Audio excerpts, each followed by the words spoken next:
He developed a philosophy that really challenged the Sudan, initially not believed by either the South or the North. Today, in this video, we want to talk about the identity.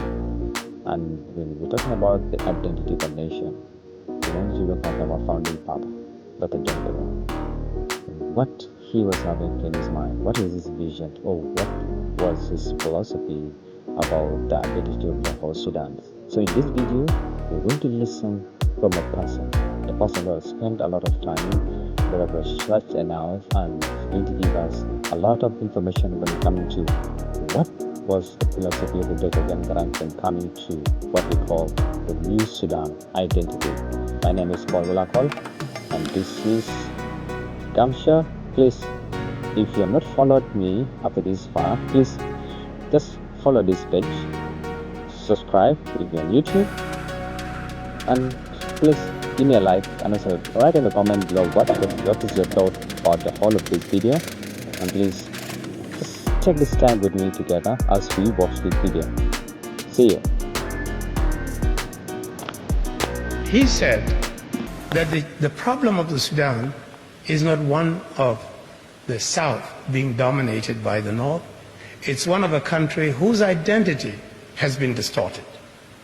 It's a country that is basically an African country that should have been enriched by various inputs, including the Arab Islamic input, the Christianity of the West and all of that, to form a country that was enriched by diversity, but instead has been distorted as simply an Arab Islamic country whose perception of identity, their self-perception, itself distorted, so that the people who are a mix of Africans and Arabs saw themselves simply as Arabs, and in a sense denying their African component, but worse, projecting this as the framework for the whole nation.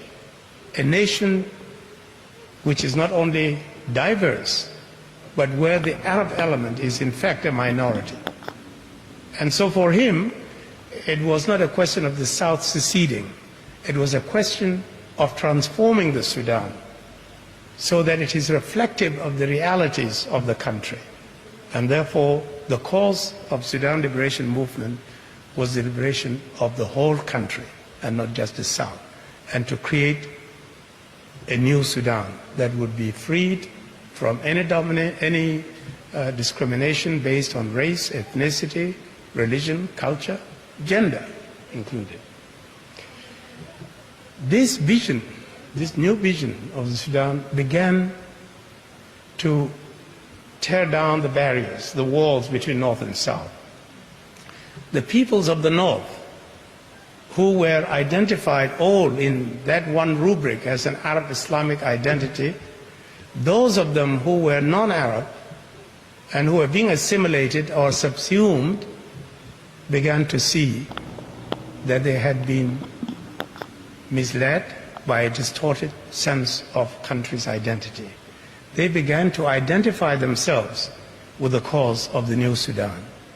And what you see then in the Sudan was not just the South leading the rebellion to transform the country, but the non-Arab northern regions adjacent to the South in the mid-80s joining the struggle of the South for the new Sudan.